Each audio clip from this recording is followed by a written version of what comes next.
With my Read Aloud series from Indian Economic Development, textbook for class 11. I'm doing current challenge, Unit 3, current challenges facing the Indian economy, and in that I'm doing chapter 5, human capital formation in India. From there I'm going to read out from a box about the difference between physical and human capital. So the concept of physical capital is the base for conceptualizing human capital. There are some similarities between the two forms of capital, and there are some striking dissimilarities. So that's where I'm going to read. Both the forms of capital formation are outcomes of conscious investment decisions. Decisions regarding investment in physical capital is taken on the basis of one's knowledge in this regard.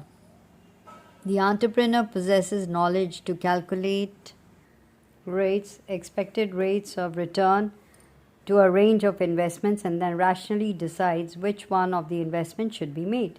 The ownership of physical capital is the outcome of a conscious decision of the owner. The physical capital formation is mainly an economic and technical process. A substantial part of the human capital formation takes place in one's life when she is unable to decide whether it would maximize her earnings.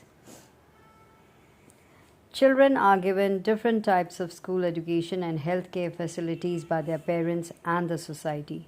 The peers, educators, and society influence the decisions regarding human capital investments even at the tertiary level, that is, at the college level. Moreover, the human capital formation at this stage is dependent upon the already formed human capital at the school level.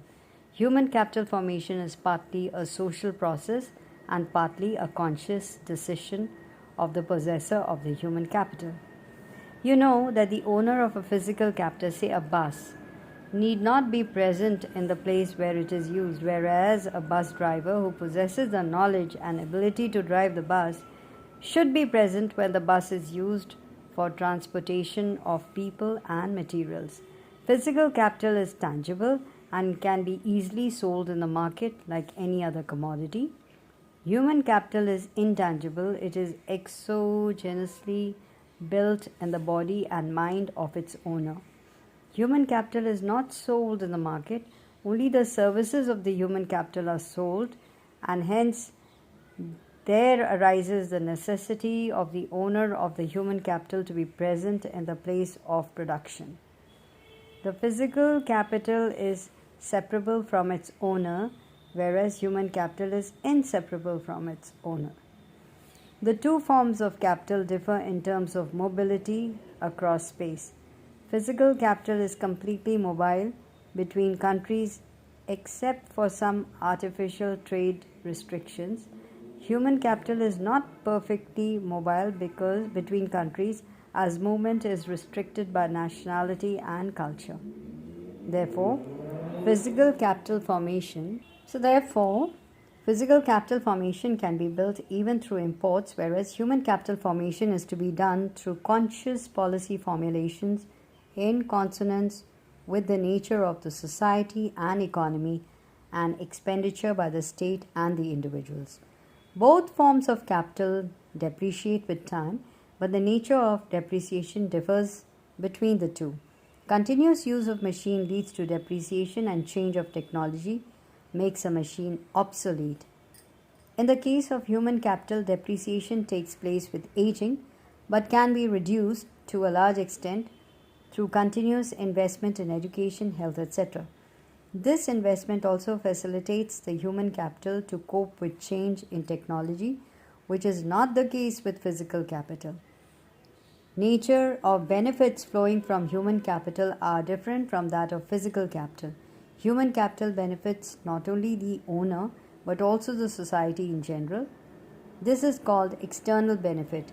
An educated person can effectively take part in a democratic process and contribute to the socio-economic progress of a nation. A healthy person, by maintaining personal hygiene and sanitation, stops the spread of contagious diseases and epidemics. Human capital creates both private and social benefits, whereas physical capital creates only private benefit.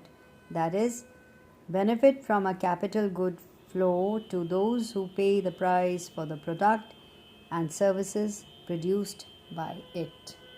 So, once again, let me repeat, this is just to supplement information. Any information that's given here in the box, it's not for evaluation. So, don't worry, it's just to make you aware and maybe perhaps make you interested. And with this, we've come to an end of this 5th chapter, Human Capital Formation in India.